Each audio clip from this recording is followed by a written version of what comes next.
What's going on, football fans? It's me, J.R. Clark, back again with another Pound for Pound ATL. Joined as always by my two co-hosts, Toby D and Jonathan Holder. Toby, what's going on, brother? Man, another loss. That's what's going on. Yeah, you ain't wrong about that. Jonathan, what's up, bro? Man, just trying to recuperate from some heartbreak. That's what I'm trying to do. Yeah. I felt good about going back to work on Monday. That's how bad I felt. Want to get your mind off of it. That's what it was. Yep. As all obviously we're talking about the fact that the Falcons lost to the Minnesota Vikings here at home, dropping our record under 500 to 4-5. Hey, we're back home.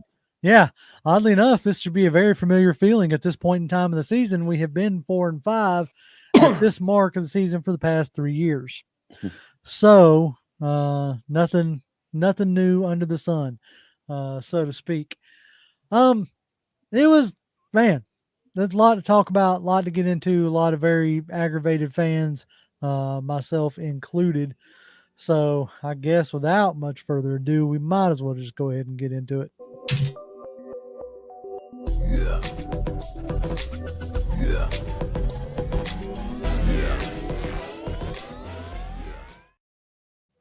All right, Willie's going to go ahead and just kick us off, which I thought was great. I appreciate that, Willie. Appreciate it, Willie. Go back to my comment, man. Yeah, there it is. All right. So he says, Willie Doc tipped us with the $10, which we appreciate greatly. He says, baller, coup, which I agree completely on that.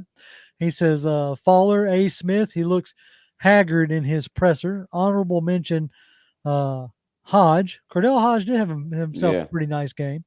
Side-eye glance, run game, and tackling. Arthur Smith may have lost the fans and the team. He's definitely lost the fans. That I'll agree with. Don't know per se about the team just yet, even though there's something that I want to bring up here in a minute. But yeah, he's definitely lost the fans. That much I can contest, especially considering the vocal fans that are on the Xverse. Those folks are, I think most of them would pack his bags at this junction and meet him at Hartsville for him. Yep. Yes, all right, they would. Let's get into our ballers and fallers. Let me get rid of this banner. Bam. Okay. So our ballers and fallers went with Younghoe Koo. That was my first thought because, hitting 4 field goals again. Without that, we wouldn't have scored our highest points total of the season yet at 28. Because we only scored 2 touchdowns. So, yeah. So anyway, but our baller went with Nate Landman. Landman had himself a pretty good game. Sack, he had I think 10 tackles, 2 for losses. Right. He was for coming in as an undrafted rookie last year, practice squad guy. He definitely has made the loss of Troy Anderson not as detrimental as it could have been. Right. He has come in and done his job very well. He may lack in some of the athleticism that Troy Anderson gave you, but he definitely does not lack in the I'm going to come downhill and rip your head off. He basically is a younger version of the aging vet who's lost a step, but is still really good because his instincts are really good. Right. He does really well in what is asked for him to do. He still comes off on like obvious third down passing plays from time to time in favor of another, like DB or something like that. But as far as just doing what he can do and doing his job, I think he's done really well and he's played himself. He's had a really good game this past couple games and especially this last game. I've had fun watching him. I felt like he would be all right in his defense, and so far he's shining brightly in it. So I'm loving watching him right now. He needs to work on his coverage skills a little bit more because the grabbing thing, they teach you that, you can grab a little bit, but you got to know where the line judge is if you're going to do that. Right. You got to know when and where, kind of deal. But the problem is like you can't teach him to go faster, and he ran like a 4.9. Yeah. Yeah, I mean, like his athleticism is what it is, but he does have some really good instincts, especially in the run game. Oh, yeah. So he was our baller with an honorary mention of Younghoe Koo, because without him, Koo's been our most consistent offensive player. Which, hey, right back to where we were, right? All right. So our faller is Arthur Smith, and it's Arthur Smith for a myriad of reasons. One, because it's an appropriate picture because he did shave his mustache. See, I was wondering if somebody's going to catch that. I purposely went and found a picture without his mustache. But you know, like if you look at it and you go, oh man, you had the highest point total that we've had all season, so obviously the offense looked better. No, it looked pretty much about the same. A couple points come off of the safety from Calais Campbell, and you had 2 turnovers in Minnesota territory, or was it 3 turnovers? I'm trying to remember. I know it was at least 2. Yeah, so you had 2 turnovers in Minnesota territory that you couldn't convert. One of them at the 1. Yeah, right.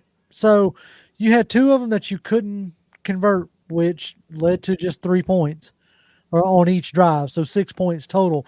You convert one of those, we win this game. Yep. And it's just one of those situations where, like, I understand that you want to like show teams things that they haven't seen before. I get it. But when you're first and goal from the 1 yard line. Okay, now granted, I expect that when he first got up there, he was not expecting a false start penalty. That maybe that derailed him a little bit. But let's say he doesn't get that. I had no confidence that he wasn't going to try to pull some weird, tricky BS. They'll never guess this kind of situation, because that's what he's been doing all year. Yep. When, like, literally from the 1 yard or even from the 6 yard line, like first and goal from the 6, my first 2 plays, okay, maybe not the first 2 plays, at least that first play, I'm either, whether it's, I honestly don't care where they were drafted or whatever, but I'm handing it to either Algier or Bijan. I'm handing it to one of them, and I'm whether that's on a edge play, whether that's up the middle, don't care. I'm handing it off to one of them and seeing how close they can get me or get into the end zone.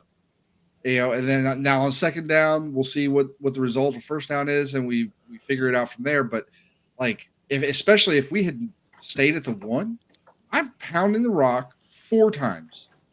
I'm putting it in the hands of my running back and just letting him go. Yeah. I'll say this much. And Matt Ryan said it best. Everybody runs the same stuff in the NFL, dog. I don't understand why we are allergic to running plays that I can call a play and I can tell you if you run it, you're going to have success and get it. And the reason why I say that is because I'm thinking to myself, if they would just throw an out route to either one of the tight ends, running back, or the wide receiver, they're going to get a touchdown. I'm watching the Philadelphia Eagles game and the Dallas Cowboys game. Eagles down there on the 3 yard line. Guess what they do? They throw an out route to A.J. Brown on the left side, and guess what they did? Score a touchdown. So I don't understand why we are so allergic to running plays that everybody in the NFL runs and have success off of it. I said about the screen passes. Now they finally doing screen plays, finally. But they doing more of it with Taylor Heineke than they did with Desmond Ridder. Maybe Desmond Ridder just couldn't execute the screen passes enough because they're doing a lot and it's working. But it's just it kind of behooves me when I'm watching this team and they just don't act like they can't call plays that actually work. So I'm just blown away by that because it doesn't make sense. You should have scored down there. Yeah. No, it's a deal where, when Arthur Smith first got here, I was intrigued by some of the things that he did differently. I myself tend to be intrigued by not doing the exact same thing as everybody else. But there's a certain point where you have to realize, hey, this works for a reason. Okay. Like I'm going to get to Fred Butts here. I'm going to go ahead and get him. Fred, we appreciate you greatly. Appreciate it, Fred. He says, all I heard was Ritter was the problem, but the offense looked worse. I don't agree there. I don't know about worse, but without, he goes, I told y'all Arthur is the problem, and Ritter would have won the game. There ain't nothing this year that told me that Ritter would have won the game. All I'm saying is that the offense didn't look that much better. If anything, you might have got some, quicker decision making, like especially on those screen passes. Just like flipping it out there, getting it out there quicker. Which obviously scored the 60-yard play from Janu Smith. Mm-hmm. On that screen pass. But like, I guess we're going to probably spend a good bit of time talking about, the play calling, right? Because that seems to be the most consistent issue. So my biggest problem is, like, you spend a first round pick on Pitts, you spend a first round pick on Robinson, and you could throw Drake in there as well. Drake has been about the only consistent player that they have used, but the consistency with using Pitts is ridiculous. And the idea with the way Robinson's getting used, if it's the whole deal, oh well, I don't want to forget about Tyler. Okay, then I'll put it like this: if that's the case, you shouldn't have drafted Robinson. Like, if you're going to use that high of capital on a player of any caliber, of any position, that means that you're saying this is going to be my guy. Yeah. Right? If you pick somebody in the first round, you're not picking them as a bit player. Like, your first round picks, your first round players, in the way I have always viewed it, maybe this is where I'm wrong, right? Unless they're just a bust, and there's plenty of those in the first round. Mm-hmm. So I'm not saying that it's out of the question. But you generally find out if they're a bust because you use them. You know what I'm saying? Like, when you pick a player in the first round, you're saying, I'm building my team. This is going to be a core member of my team. Mm-hmm.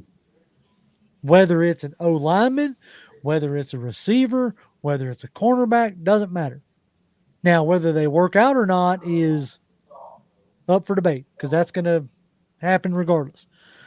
But to have Janu Smith at this point outgaining Kyle Pitts mm-hmm. is ridiculous. I was glad when we got Janu Smith. I was like, great. This is going to be a great tight end too. We even did me and Jonathan did a whole series about raising the floor. Mm-hmm. This was going to raise the floor of what our two tight end packages were going to be. Like, at bare minimum. Okay, if you really want to call the jet sweep with a tight end, okay, don't put Kyle Pitts out there and expect him to block, because he has shown that he is not going to be that guy. Okay, and you're going to put Kyle Pitts on. He's going to be the guy getting the ball. Okay, Janu Smith, while he may not be the world's greatest blocking tight end out there, is in every respect that I've seen a far better blocker than Kyle Pitts is. So you put him out there, and you have Kyle Pitts taking that pitch, and yeah, you're going to look at it and say, well, if we do that, everybody's going to know that it's Pitts. But you also have Bijan in the backfield, so they're either going to be looking at him or they're going to be looking at Pitts. They're going to be looking at somebody. That's fine. But at some point, it's just like we saw with Matt Ryan. This is from years and years and years ago, back when he still had Turner. When he walked, and you saw Cam Newton do the same thing. They walked up and they're like, everybody's like, oh, they're going here. They're going here. They're like, yeah, doesn't matter. Yeah, we're going there. See if you can stop it. Boom. Yep. And they couldn't stop it. They knew exactly what we were going to do, because that's what we were good at, and we had shown before that we had done it and we were good at it. And so they knew what we were going to do, and it still didn't matter. So that's the difference between right now. That is the difference between the Falcons and the successful teams. Is everybody in the world knows that when you're playing Dallas, you're going to have to deal with CeeDee Lamb. Mm-hmm. You're going to have to deal with Dak Prescott. You got to deal with those guys, right? They don't care. They're like, yeah, you're going to have to deal with CeeDee Lamb. That doesn't mean we're going to just ignore him and go somewhere else because you're focusing on him. No, we're still going to design things so that we are still going to feature him, and you're not going to be able to stop us. That's it. I mean, that's the difference. Arthur Smith said that's not what he does. No, because he talked about that 3 years ago when people were bringing that up about him designing plays for Pitts. Because Pitts was one of the main attractions that everybody was like, why is Pitts not getting more involved in the offense? Why is he not scoring touchdowns? I mean, I'm just gonna go ahead and say it, guys. If Arthur Smith is still the coach next year, they need to be trading Kyle Pitts because he's just a wasted talent on the Falcons. At least you go out here and get yourself another bona fide pass rusher that you can add to the defense. Since you've invested more money on the defensive side of the ball, because they're not doing anything with Pitts. Pitts is still 3 years later not scoring enough touchdowns, and we're already 8 games or 9 games into the season. This dude only has maybe 1 touchdown. That's it. Yep. And that's sad. That's sad. Again, for the 3rd year in a row now. This guy's not, he should be busting out, at least to me, in my mind, 5 to 7 touchdowns a season, 800 yards at least. He's not doing that. Right now, let's see. Kyle Pitts' stats on the season. He has 32 receptions for 389 yards and 1 touchdown. Like through 9 games. Through 9 games. And here's the part that gets me, right? Wow. Like this is the part that's aggravating is, let's see. Let me get to it. Let me get it pulled up. Wow. That's sad. Right now, Jonnu Smith has 34 receptions, 422 yards, and 2 touchdowns. And that would have been fine. Like, I ain't got no problem with that, right? Had you been getting more production out of Pitts. Yeah. Like, this is like, it's silly to me. And I try not, like, we try to be more, like, positive around here. There's plenty enough creators if you want to hear a bunch of, griping and ranting. But at this point, like, I am in a griping and ranting mood.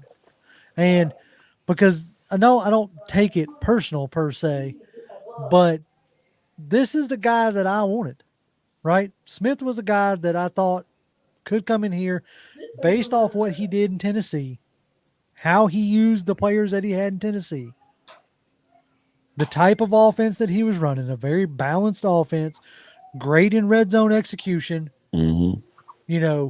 You had 2 receivers, damn near 1,000 yards, over, one right at it, running back over 2,000 yards, just very good, balanced offense. And he was doing this with Ryan Tannehill. Mm-hmm. And I was like, okay, if this guy can produce this, and it's like he's gotten here and like decided not to do any of that. And especially in the running game. I mean, like when you had Henry, I mean, he ran that dude into the ground. Right. He featured the hell out of him. And right now we can't seem to feature anybody unless it's Algier in late game. And at some point in the season, he's like, at some point we're just going to be like, we're going to run the damn ball like 11, 12 times. And he does it. And it was successful. I'm like, why could you have not done this? Like really like lean on your running game. Something. Like, and get your running backs into some kind of rhythm, just like you're supposed to do with a passer. You try to get them going, get them because if Robinson's getting 6 or 7 or 8 carries in a game, those are coming like 2 or 3 series between each other. And it's just doesn't make any sense. Dr. Ganja tipped us $2. Dr. Ganja. Appreciate it, Dr. Ganja. He says Terry and Arthur have a power struggle. It's the only explanation. I don't know about, like, I heard, I think it was Jeff Schultz, commented on a tweet from, Kurt Benkirk, talking about like Arthur Smith has more power than we might, think. And I don't know what he's trying to accomplish there in telling people that, if you've got some kind of information, just go on out and say it, Yeah. You know what I'm saying? Like, I did that cryptid stuff. I get it. They're media. They can't just, but you're leaving stuff alluded and open ended, just come out and say whatever it is you're trying to say. If you want to try to say that, Arthur Smith is handpicking his players for the draft, and Terry Fontenot, because of his pro personnel background, is more focused on the free agents, then say it. Right. Right. Because, you got folks out here who think Terry Fontenot can do no wrong, like at all. I see people defending Fontenot like with their dying breath, which I'm sitting there going, I don't really understand right now per se what he's done to deserve that, as far as if you're not willing to defend Arthur. You know what I'm saying? I understand Arthur came before Fontenot, but what are you laying at the feet of Terry and what are you laying at the feet of Arthur? Right. Right. Well, like from my perspective, I look at this team and I see talent that has been brought since both Terry and Arthur have been here. I do see talent that's been brought on the field. I mean, you can say whatever you want to say about whatever the production has been. Okay. By all means. But I mean, you look at Kyle Pitts, you look at Drake London, you look at Bijan Robinson, all three of those guys, super talented individuals. Okay. You look at the defensive side. That's been a lot of free agents, so that's been more so probably as far as influencing who we're getting. That's probably a lot of Terry and Ryan Nielsen. Okay, but Terry still has to go out and make those deals and get those guys in here. All right, so they and Arthur, I'm sure, is in on all of these decisions. Like, it's not like he's just letting Terry go do it. So he's in on all this stuff. So together they have brought in the talent. The problem has been, to this point, and up until the last couple of weeks, we have been saying it was specifically on the offensive side, though the defense has had some more lapses than usual up to this point in the season, the last couple of weeks. So they've put the talent there, and the talent's on the field. It's just not being utilized properly, at least as far as we can see from an outside perspective. It doesn't look like it's being utilized properly. Yeah. So I have no problem with Terry's job of getting the ingredients, so to speak, for the chef that the chef wants. And I think we've gotten some good ingredients. Yeah, there's been some stuff that, like, you look at it and like, nah, that's probably a little bit rotten. Let's not use that. Okay, that's fine. That happens. But for the most part, he's gotten a lot of good ingredients on this team, especially this year. I mean, and you're looking at like Nate Landman, some of the undrafted Alford from the CFL. You're seeing a lot of guys that have come in that have been talented, and we've got the talent to be a better team than what we are. Yeah, and it's just not being utilized properly. Fred, tip us another $10. Fred Butts. I do love how Fred has like absolutely hitched his wagon to Ritter. I love it. Hey. He says Ritter led us from 12 back against Green Bay. Correct. Led us back with minutes left against Texans. We were there. Saw that. Led us back with 40 seconds against Tampa. Ritter is clutch and should be the starter. None of that statement is wrong, except for you're leaving out the 8 turnovers in 3 games or 7 turnovers in 3 games. There are, like, in that Tampa Bay game, there shouldn't have been a comeback needed. Nope. Right. You score 1 or 2 of those touchdowns, or, you convert and score touchdowns, and you don't have to come back. Yeah. Game so over. I get it. I get it that you think Ritter's the guy. And I'm not even saying that he necessarily isn't. But at this point, I know what he is. He's a turnover machine. Whether it's throwing picks or, worse to me, fumbling the ball. Right. Yep. Like throwing picks, I can deal with picks if you're being aggressive and maybe you're close to your guy. It doesn't have to be even a perfect throw. It could be behind it, but if it's close enough and your guy should have either made a play to break it up, or he should have caught the ball and it skipped through his hands or whatever. But if you can if you're being aggressive, picks I can deal with, as long as you're not throwing 5 a game. If you're throwing 1 or 2 a game, but I can see like the aggressiveness and stuff like that. I know that it's going to happen. Mm-hmm. The thing that I'm not going to, exactly like you said, the fumbles is the thing. It's like, that's entirely within your control. Right. And we're not talking about, like, a couple of his fumbles have not been like, if he's holding it up tight and it gets punched out or helmet hits the ball or something like that, hey, that kind of stuff happens. But we're talking like he's holding the ball down at his hip, and as he's going through the pocket with hands going everywhere and stuff getting knocked out of his hand, or he's doing the really inexcusable, and that's like waltzing into the end zone and letting somebody knock it out of his hand. You do those things, that's what you're going to have a problem with, and that's exactly why you got benched. Yeah, I mean, I'll say this. Some of these plays that Arthur Smith is calling is resulting in the same 10-yard lost sacks with Taylor Heineke that Desmond Ridder was suffering. And that means, dude, you don't even need to wait until no bye week to evaluate all of that. You should know by now that if Taylor Heineke is getting sacked off some of the same similar stuff that you're calling that Desmond Ridder was, you need to be throwing them plays out the door because your offensive line can't block them up well enough. But he keeps wanting to call that stuff like it's just going to change with Taylor behind the center. It's not changing. It's the same result. No, yeah. How many sacks did we give up this past week? I mean, Tyler got sacked once, or Taylor got sacked one time. He got one sack, one interception, and one touchdown. But like one of those, like he like Houdini'd himself out of there. As far as which we've seen him do that when he played us, played against us. So, the deal to me is, I agree. Like when you had Josh Dobbs in there, right? Some of the plays that they had for Dobbs, like it was those like you talked about earlier, Toby. It's the same plays. It's the easy plays that get your guy going. That touchdown that he had it was either Madison or Akers. Or they both rolled out, and he hits them for a touchdown. Where was that on the goal line? When you have Bijan, when you that's what I'm saying. Like where's that on the goal line for us? When you have what you have instead is, and the plays that we do complete are the ones that are similar. Does that make sense? Like it's the bunch to Hodge. Okay, so instead of having the bunch to Hodge, why don't you have that bunch to Pitts?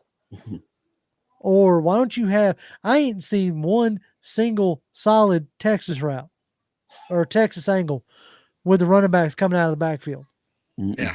If Bijan's supposed to be this prolific pass catcher that we kept hearing about, and I think he is. I say that with purposed sarcasm, not on Bijan, but pointing more at the coaching staff. If Bijan's supposed to be this offensive weapon, then why aren't we using him in more creative ways in that aspect? Yeah, you're going to split him out, but he's never the target of the play. It's Hodge. It's, Janu. It's the bit players. Well, so what I will say is this, and I think this was actually brought up during the broadcast, and I kind of understand it.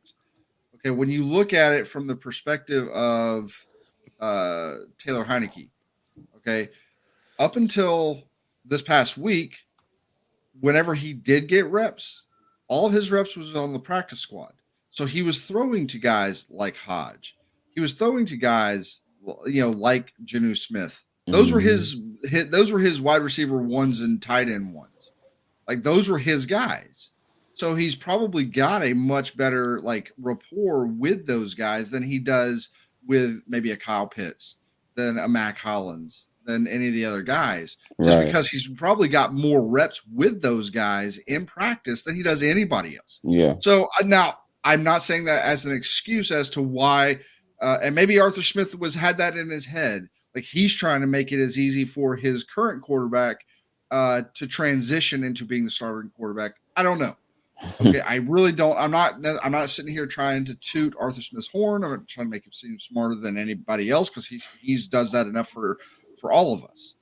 Okay, but at the end of the day, the reality of the situation is he's much more comfortable throwing to those guys because he knows them better, because he's used to throwing to them than he is to anybody else. So I mean, yeah, I get that. That's one part of that. Right. I understand that. But, the progression of the play. When I hear more about, the way these plays and stuff are designed, like the progressions, if they're a pure progression read or what have you, like the design of the play is more like rigid than we think. And it is a clear boom, boom, boom, or whatever it is, And so that's the part that like aggravates me is like, why aren't you featuring, Pitts or whoever more? Like, why does it end up going to, guys like Hodge? Fred with another $5. We appreciate you, Fred. Appreciate it, Mr. He says Hurts, Mahomes, and Ritter are top 3 in turnovers, but nobody is benching those other 2. Correct. Nobody's benching those other 2 because of money invested in them and the fact that one of them has won 2 Super Bowl rings and has MVPs attached to him. And another one has gone to a Super Bowl. So right. Then what's that conversation? And they got a great record as of right now. So I mean, that's not even conversation. Right. I get it, Fred. Now I'll tell you right now, if Ritter wants to give up 7 turnovers in 3 games, but we win all 3 games, and we're sitting here at 6-2 or 6-3 like or something. I'm about to say, last time I checked, the Philadelphia Eagles are 8-1. Yeah. And then Ritter stays, but we can't be losing the games. We're losing because of the turnovers. Exactly. That's the problem. Right. That is the problem. And like 2 of his 4 comebacks this year, which are, hey, look, you got to have a certain it factor to do that on a consistent basis. Okay, so he's shown that. Problem is, at least half of the time, it's been because of mistakes that he's made that's put us in the position, and he's had to dig us out of it. Now he's done it twice. He hasn't done it for us other times. So right. I agree with Millie here. He says, JR, it's because we don't have a quick passing game or even secondary outlets on some of these long drawn out plays. Kind of what you were talking about earlier, the things that we're getting, Toby, the things that we're getting, Ritter sacked are these long drawn out deep crossers. Okay. Instead of deep crossers, let's try something a little different. Let's try some, short stuff. We saw all last year, y'all were practicing, mesh concepts. Like roll some of that stuff out. Padre, $5. We appreciate you, Padre. He says, what's good, gentlemen? Toby must be acknowledged as a prophet because he saw this coming. That's because Toby's a student of the game. Yeah, he is. I mean, when you watch it as much as we do, it's not hard to see what the train coming down the track looks like. Yep. Let's see. I want to get into some of these comments. These last few weeks we haven't been able to get into them as much, so I want to jump into them. Bradley Burnett says, Bijan. Yeah, he said Bijan should be getting into 7 and 8 targets in the air every game. Draw linebackers up and hit London and Pitts behind that. Right. And you're not seeing that. You're not even seeing little dump offs to Bijan. Like I don't understand it. Like just have him be the guy in the backfield, have him leak out into the flat, try to maybe get him some stuff where he can get it to him early so he has a chance to like see the guys coming at him, make him miss because that's his whole specialty. Mm-hmm. Right. It's not that hard. And yeah. Dre Murphy says, me personally, I say if we don't win the division and make the freaking playoffs, then fire Arthur Smith right now. So we still get a freaking chance to win the division. We are 0-2. I'll say this. I don't know if, I have a fear of becoming like the Browns of old, the Jags of old, you know what I'm saying?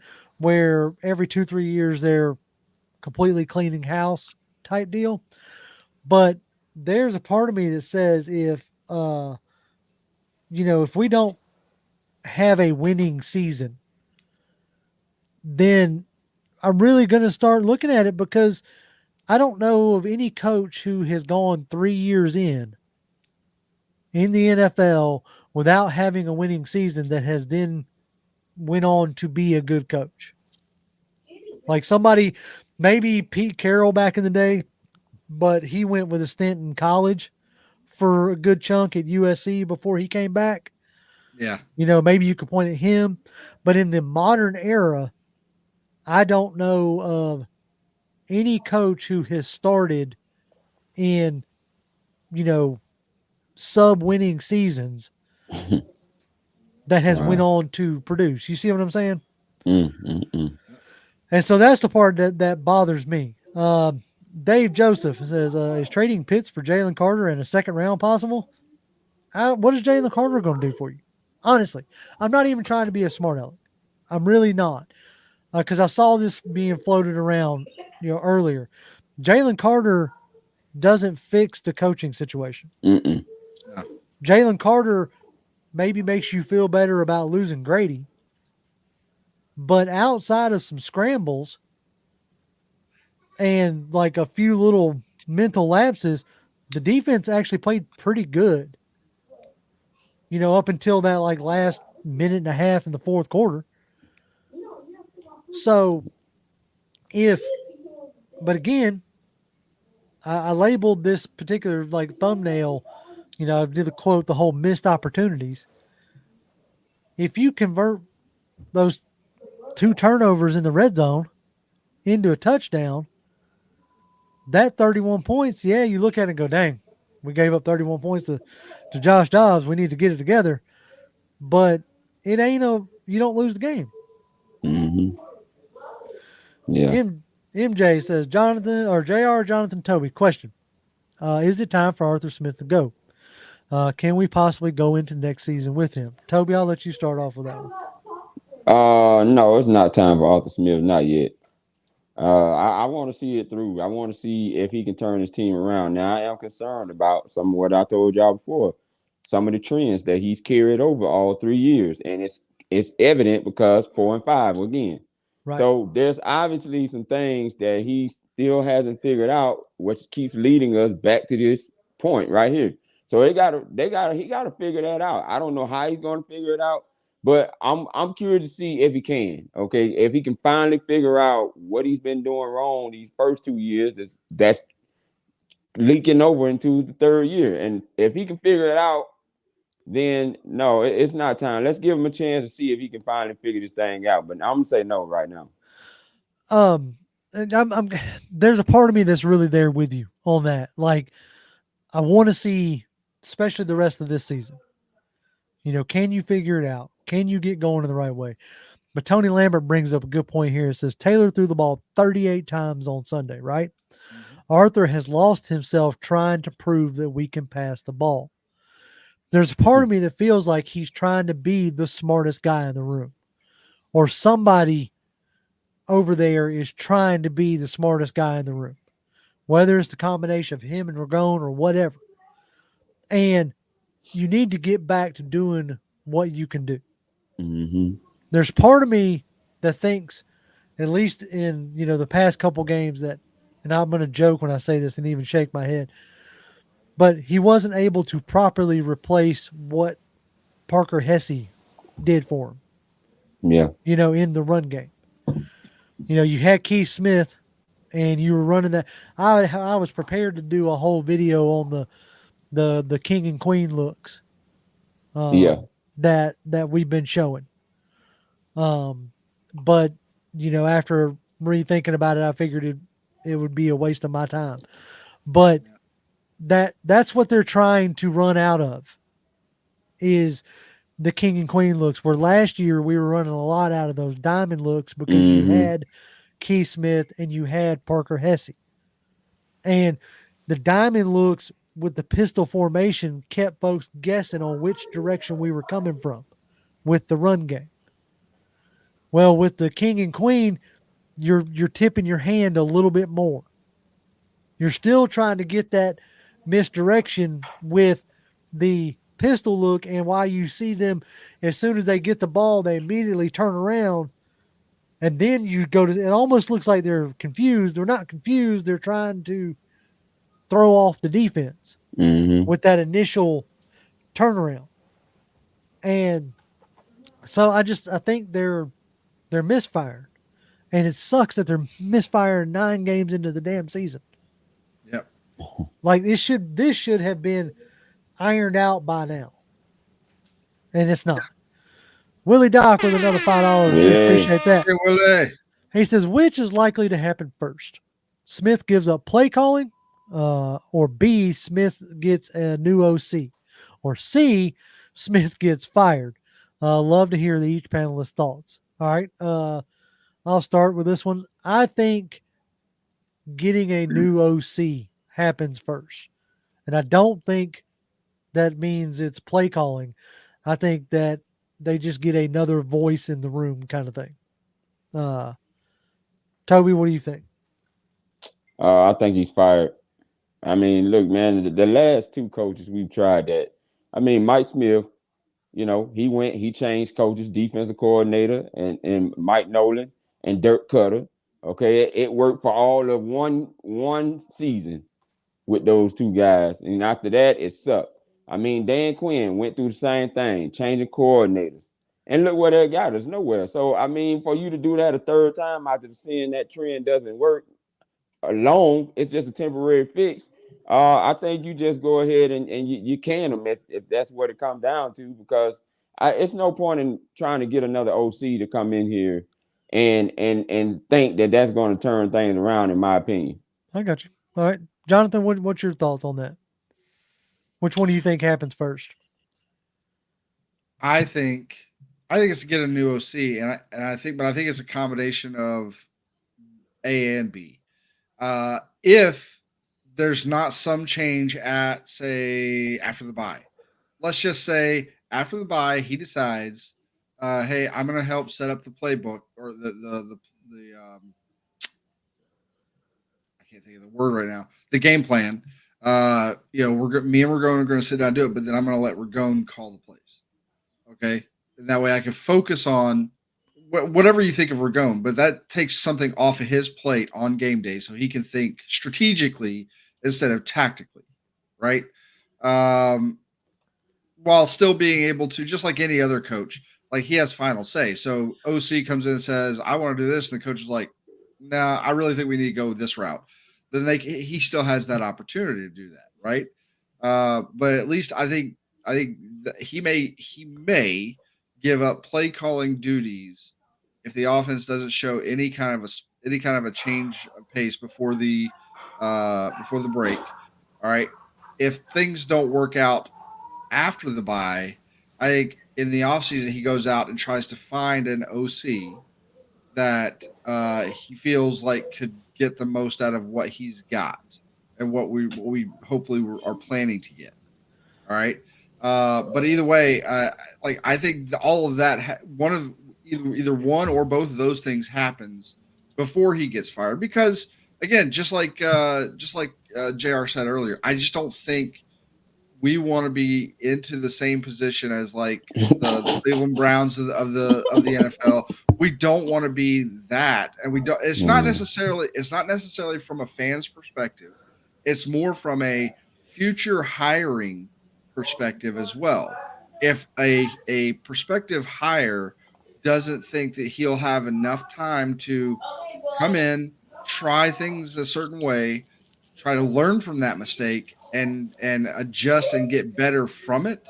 If they don't feel like they'll have that opportunity, then maybe they'll go somewhere else that they feel like they should, and then we become a less desirable destination.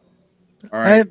I mean, at the end of the day, there's an aspect that makes me think that, like other franchises, there's certain things that I don't know if you ever really get to shake, right? Like, Detroit is trying to pull themselves out. Jacksonville's trying to pull themselves out. I think that for a very long time, Atlanta had never won back-to-back games. No, back-to-back winning seasons. Yeah, that's what I meant. Back-to-back winning season. That's what I meant. And, you're still trying to pull yourselves out of that mire. You know what I'm saying? That muck of being a, bottom-tier franchise. And I don't know if we're headed in the right direction, right?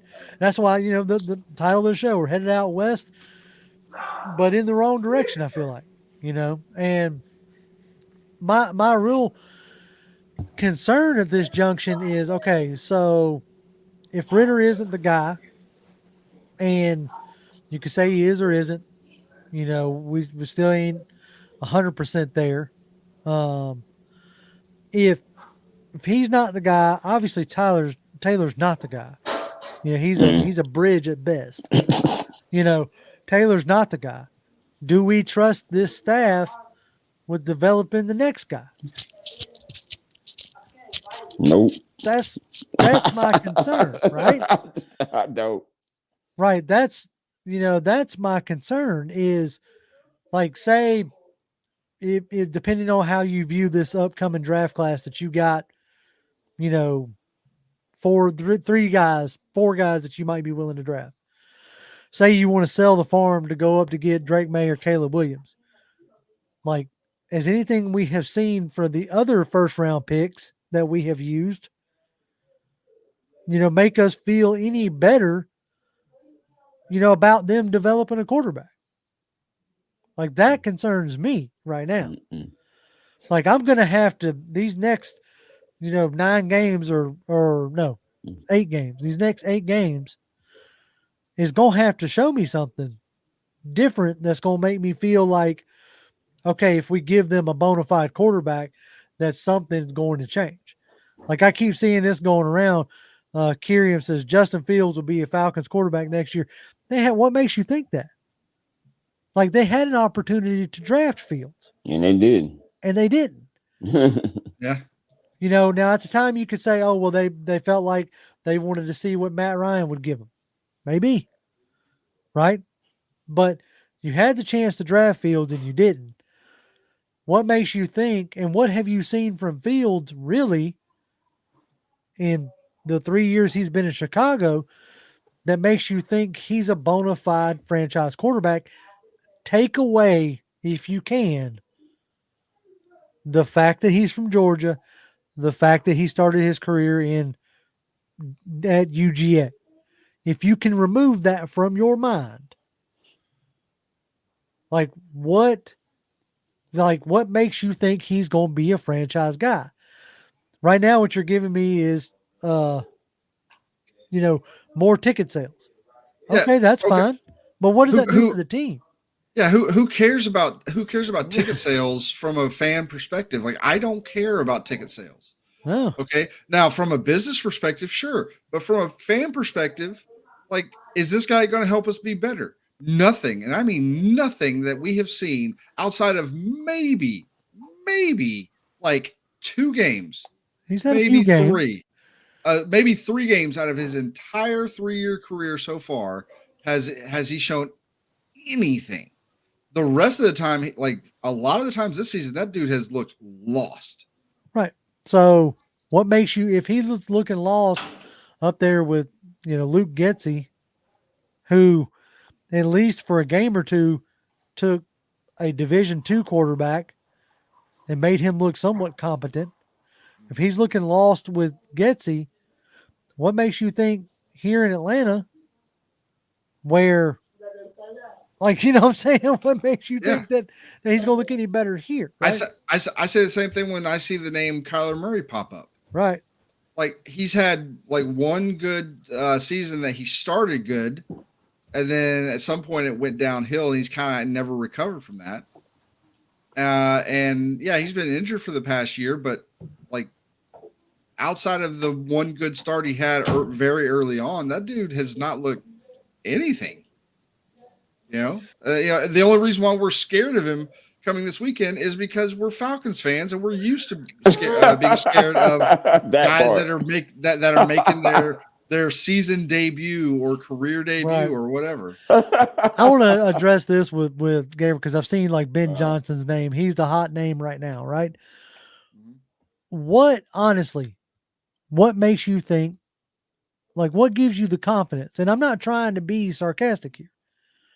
Like, what gives you the confidence? Because remember, folks, Arthur Smith was Ben Johnson in the sense of he was the hot name. He was the one that people wanted. Yeah. And y'all can't say that he wasn't. He was. And so that's the part I'm like, okay, what about, all I want to know, the vast majority of what people do is just they hear a hot name and then they just throw it out there, right? So, but what I want to know is why? What about it? What about it makes you think that he's going to come in and be the guy? That's tough to nail down. Same deal with first round draft picks. Like coaches bust just like they do. So that's the issue there. Is that coaches will bust. Coordinators who are good coordinators don't always make good head coaches. Yeah. So, and I'm willing, I'm willing to let Arthur Smith, at least get through that first round of, that you can't say, the Dean Pease to Ryan Nielsen thing. That's because he's retired. You had to move on to somebody new. Whether he would have been let go or not, who knows? But at the end of the day, that's not necessarily the scapegoating that we usually see in this situation. right. So like, I think, so far what we've shown as an organization is at least you get an opportunity to admit that you messed something up. Let's go and make some changes. And let's see if we can right the ship on this thing. And I think Arthur Blank doesn't want to be like, okay, if I don't get results within 3 years, it's clean slate, getting rid of everybody. Let's go. And I don't want to get rid of Ryan Nielsen. We can hear you, Toby. Yes, we can hear you, Toby. I don't know what's happening. Let's see. Mute him for a second. He's got some issues going on. He won't even let me mute him. That's probably because he's fixing to disconnect. Yep. Oh, it's all good. Like I said, we are just I agree with Hucklebuck here though. Like 3 years of 7-10 is unacceptable.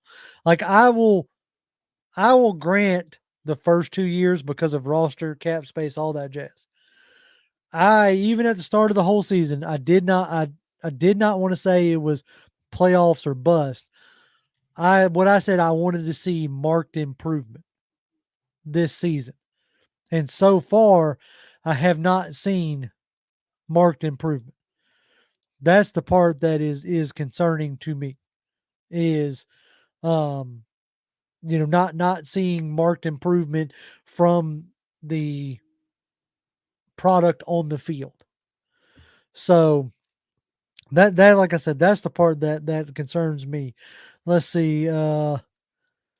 LAJ says, I can't take another season of stubbornness. If I don't know AS, I would have sworn he had like 5 Super Bowls under his belt. As cocky as his demeanor doesn't help him, but I don't know how to say it.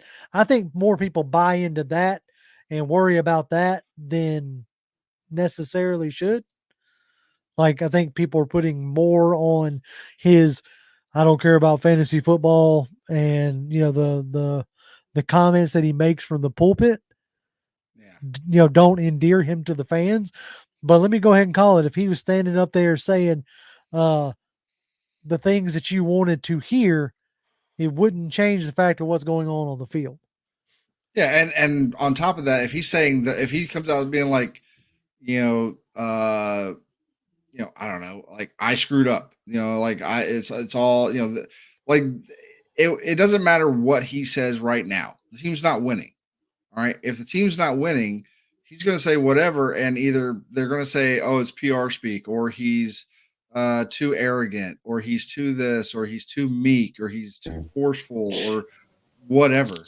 Can you hear us, Toby? Yeah. Can you hear us, Toby? Can you hear us? Hello. Yeah, I can't. You got something going on. I'm going to remove him for now. See if he can figure it out. Anyway. Well, let's see. Maybe now. Let's see. Add a stage. We'll unmute. Nah, it's doing some weird stuff with Toby. I don't know. We'll see. Yeah, so I don't know. It's going to be interesting to see how it plays out. Because go ahead. Are Armtajays? Sure. Armtajays. The problem is the D line, no consistent pressure. I will disagree with you on that. In the consistent pressure part of it, there is pretty consistent pressure. Like, and if you just look at where we are right now, compared, just in sacks alone, we're at 19 for the year. Whereas, we had 19 all of 2021. We had 22 or 21 all of last year. So we're already almost at or above our totals the last couple of seasons. Pressures have gone up dramatically. I don't think the pressure is the D line and pressures are the problem, right? We're seeing more pressure. We're seeing more sacks. Right. Yeah. Joe's Barbershop says Street K was having Street a day. and Onyemata were eating Grady too before injury. You started to see like Calais Campbell come on. Even Ebiketie has come on. I think he's got like 4 sacks on the year. I think so. But yeah, I mean, the D line, like they had some lapses at the end of the game. With Dobbs scrambling. I think that might have caught them a little off guard. But I think the defense as a whole has been good, has been better than advertised, or better than we kind of had a right to expect. So far, Ebiketie's had 3.5 sacks. So, okay, close. Yeah. So, like I said, I think, I don't know. I need to see how this season ends. If this season ends at 7-10, get to that in a second. Yeah, if this season ends at 7-10, yeah, Toby's he's having some bad technicals. I'm just gonna tell him. I see doubles of him. yeah, he's got something going on his end, so he said he's gonna have to let us finish it out, which is fine. But yeah, I need to see how this season is going to play out. We're coming off of 2 losses. I do agree. In a sense, I saw Fred said something. He says, if he loses to Arizona, he has to go. I'll say this: if we lose 3 in a row, my tune will start to change big time. Like, he's saying the right things in the sense of we have to win this game. Yep. They have to figure out a way to win, and I get with the whole, stick with what you know and stick with what you're good at, but sometimes you also got to change it up a little bit. Mm-hmm. So, if you're rolling with Taylor again, like let's get some quick throws, let's get some dump offs, let's get some less long developing routes, less max protection, let's get some, spread some stuff out and stuff like that, because I think you got to, you've got to try to change it up a little bit or mix it up some, because what you're doing right now, teams are keying in on it. So let's see. We're going to start wrapping it. What you got here? Okay. From Alberto Molina. Hey guys, can y'all explain the difference between the Texans and the Falcons? Houston was turned around in a couple of games with a new head coach. Arthur has had 3 years. So I will say this. The difference between Houston and Atlanta right now, okay, Houston got to come in with, got to the first and the third pick. Yeah, they traded up. Well, they got the second pick and then they traded back up for the third pick. So, all right. Yeah. So they had the first and the third pick. Okay. The defense already wasn't horrible. It wasn't good. Okay. But they had players on the defense. They went out and got players on the offense. They were not staring at from a financial position that Arthur Smith and Terry Fontenot were staring at when they first got here. Okay. So, I mean, if we're talking about day one, the day one that Arthur Smith and Terry Fontenot came in on was a much, much worse situation than the Texans. That's what makes this hard in a sense, because it's not a typical year 3. Yes. Like if this was a typical year 3 where like, okay, if you're staring at the Panthers and Frank Reich in year 3 and they still look like they do this year, you're probably cleaning house. This wasn't a typical year 3. Year 1, you came in with a whole bunch of debt and 2 aging stars in Matt Ryan and Julio Jones. Yep. You move off of Julio Jones in the offseason, and your GM comes in a little bit behind the 8 ball because you waited till the Saints were out of the playoffs to hire him because that's the guy you wanted. So, anyway, hold on, what is this? I'll get to that in a second. All right, anyway. So, year 1 and year 2 of this regime, it's tough. It was tough to field a team, a competent team, with the amounting cap space that you had. Yep. This is the first year that you had it. This is why I've been adamant about I've not been a playoff or bust. The way I've tried to state it is I've wanted to see improvement. There's aspects that aren't improving, and that's the part that is frustrating me. Yes. You find yourself in the same situation, 4 and 5, asking the same questions. You've invested a lot of draft capital into your offense. And in year 3, where you fully were able to stock the cupboard the way you wanted it, maybe outside the quarterback situation, but that shouldn't be affecting your run game. That shouldn't be affecting certain, like, your pass concepts. You're asking for long developing routes and deep crossers with a rookie left guard and basically 2 backup QBs. Like that's the problem here. Okay, what do you got on Mist? Oh, hold on, I want to get into Only Mist. He's been going back and forth with a lot of people. So you told me a while back you've never seen me as anything positive about our Falcons. Now, you tend not to, but okay. Everything I've said here has come out of frustration. Maybe minus Drake London, but he's still the 3rd round we took in at 8. Okay. I don't know why you directed that at me in a sense. Or directed that as far as like we appreciate the $10. I disagree completely about the Drake London thing. Like, he started off that run and he's been a good wide receiver for us. Maybe not Justin Jefferson, but I would say he's been on par with Addison as far as his effectiveness. He affects the game differently in a different style, but he's still a good, competent wide receiver. So I'm not sure what they're. All right. LS, $5. We appreciate you greatly. He says, I can't totally blame AS if you reverse the players' turnovers, better low line production, and better QB play alone. We are 7-2 and AS looks like a genius. There's aspects that's when you have to try to break everything down and determine like where my frustration right now comes from is what we've laid out there, the things that I don't see are progressing. And that's the part that bothers me, Dave Joseph, this show is what I have been looking for. I'm glad you found us, brother. Yeah. Glad you found us, man.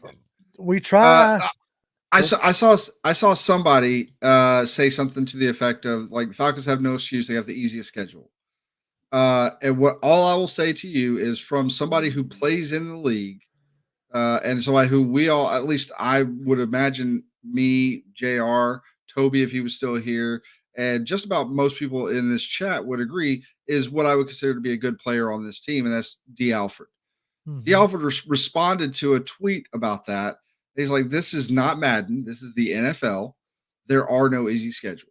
Okay, whatever you want to say about the Jets, whatever you want to say about the Cardinals, whatever you want to say about whoever is one of the, whoever you can think of as being one of the worst teams in the NFL. Okay, the talent gap, legit, the talent gap between the worst team in the NFL and the best team in the NFL is razor thin, dude. Razor thin 99.9% of the time. Okay. Mm-hmm. That's just the reality of the situation, the reality of the NFL. That's why we love the NFL so much, because yes, you do see upsets from time to time where you get an Appalachia State versus a Michigan and Appalachia State wins. Okay. Those are so rare and few and far between that when it does happen, it's like, oh my God. Okay. But then you have the only win that the Cardinals have this year is when they beat Dallas, who looked like a freight train coming through the NFL until they met Arizona, and then they lose. Right. There was that's it right there. The whole phrase "any given Sunday." Oh yeah, you never know, man. Look, I know this is gonna sound stupid though. Yeah, of course. You win Sunday. They stop Dobbs from running. Bud Dupree makes a sack.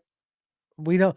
We have a slightly different feel. We're like, oh man, we scored 28 points and da da da da. But winning cures all, and that's all that Arthur has to do at this junction is to start winning. Yep. Dr. Ganja says, he says, ban Terry from trading a 5th round pick for wide receivers. Hey man, high risk, low reward, or no, high reward, low risk in a sense. Yep. Fred says if Taylor struggles, he should be benched at halftime. Arthur Smith has to keep that same energy. If he's going to keep that same energy, then he's going to get 8 games. Look, I will say this: if Taylor Heineke plays like he did for the most part, maybe get a couple of extra, a couple less like errant throws, but for the most, and maybe be a little bit more better on like third downs and stuff like that. But for the most part, if he plays like he did against Minnesota, who that defense is pretty good. Okay, that defense has not been bad this year at all. If he plays like that, he's not getting benched unless he starts turning the ball over. That's the biggest problem Ritter had. Right, that was Ritter's biggest issue, was turning the ball over. When Ritter wasn't turning the ball over, for the most part, he was moving the ball up and down the field. Like there were times when he would throw a pass, I'm like, man, that looked awesome. Yep. And then there's other times, and it's not even the picks. I don't care about the picks. Like but I mean, like Peyton Manning threw almost 30 picks in his first year in the league. Like rookie and young QB picks are going to happen. And NFL defenses are complex as hell. Okay.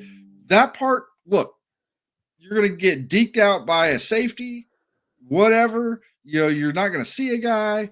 That stuff happens. Okay. And then on top of that, with the pressure that he's seeing, like I understand it.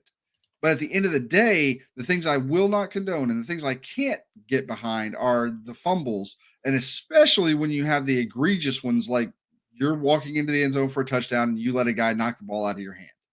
Okay.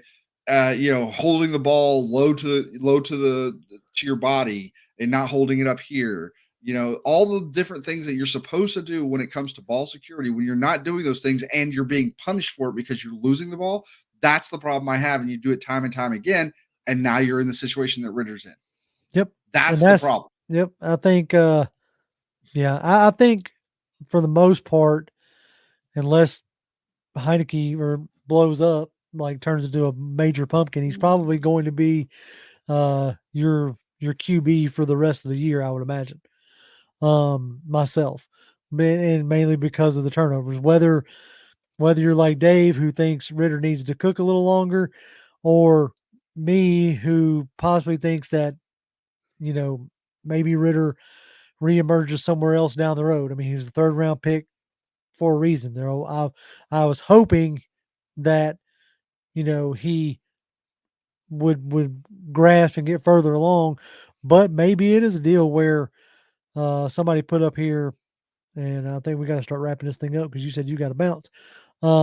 Somebody said that, that Smith like panicked and switched to Ritter, and not Ritter, but switched to Heineke. And if that's the case, then Like if he's already starting to get desperate, then he may be feeling some pressure. Who knows? Yep. All right, folks. I think that's going to do it for us today. We've ran this one into the ground. We appreciate all y'all stopping by, hanging out, putting in your comments. Y'all are awesome and amazing. Absolutely. So Even only missed. That's right. No, hey, look, that you're allowed to have your opinions as long as you're respectful about it. We're not always going to agree. That's just, simple as that. We're not always going to agree. Y'all can, as always, follow me on Twitter or X. I'm at Grimm1128. That's GRIM1128. Jonathan.